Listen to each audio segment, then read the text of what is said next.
আসসালামু আলাইকুম, শুভ সকাল।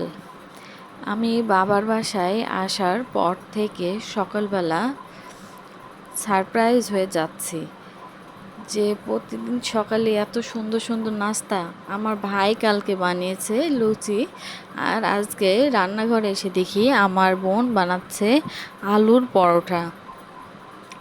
আলুর পরোটা আমার খুবই পছন্দ, আর এটা আমি অনেক দিন খাইনি। তো সকালবেলা উঠে দেখছি আমার বোন রান্নাঘরে এসে আলুর পরোটা বানানো শুরু করে দিয়েছে। ও একটা রুটি আগে বেলে নিয়েছে, রুটির উপরে আলু আলু আগে ভর্তা করে রেখে দিয়েছিল, সেই ভর্তাটা একটা রুটির উপরে দিয়ে ভালোভাবে বিছিয়ে দিচ্ছে। আর একটা রুটি অলরেডি আগে বানিয়ে রেখেছে। দুইটা রুটি একসাথে করে দিলে আলুর পরোটায় আলু বের হয় না। এই যে এইভাবে আলু রুটি দিয়ে নিতে হবে, ভালোভাবে দুই ধারগুলা সুন্দর করে চেপে চেপে দেওয়া লাগবে যেন আলুটা রুটির ভিতর থেকে না বের হয়।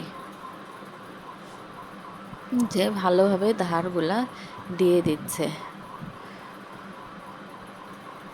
যে এবার ওইটা ফ্রাই প্যানে দিয়ে দিয়েছে।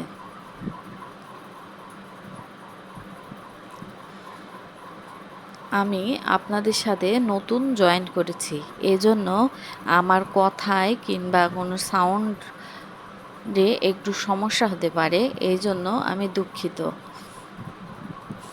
এই যে তাওয়ায় দিয়ে নিয়েছে, তাওয়ায় নেওয়ার পর একটু হওয়ার জন্য অপেক্ষা করতে হবে, কারণ যেহেতু ভিতরে আলু আছে, একটু না হলে আলুগুলা বের হয়ে যাবে। যে এইভাবে করছে।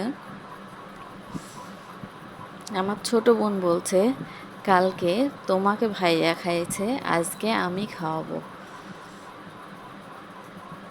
ঠিক আছে, এরকম ঘুম থেকে উঠে এরকম সুন্দর সুন্দর নাস্তা পেতে কার না ভালো লাগে।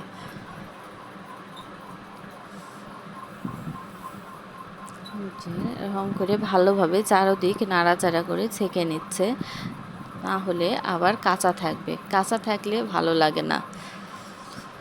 তেল দিয়ে ভালোভাবে ছেঁকে নিলে চারপাশটা, তাহলেই সেটা ভালো লাগবে।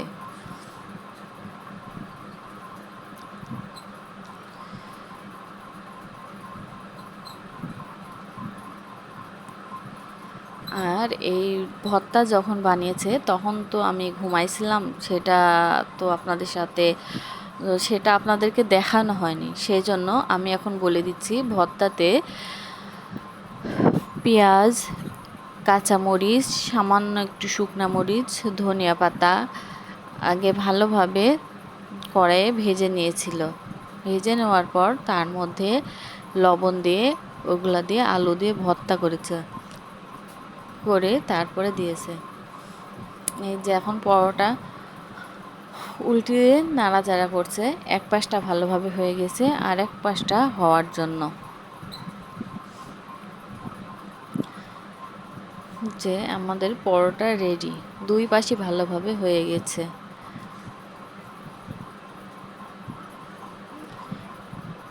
এবার গরম গরম পরোটা আমাকে দিয়ে দিচ্ছে, আপু যাও তুমি আগে, সবার আগে খেয়ে টেস্ট করে বলো কেমন হয়েছে।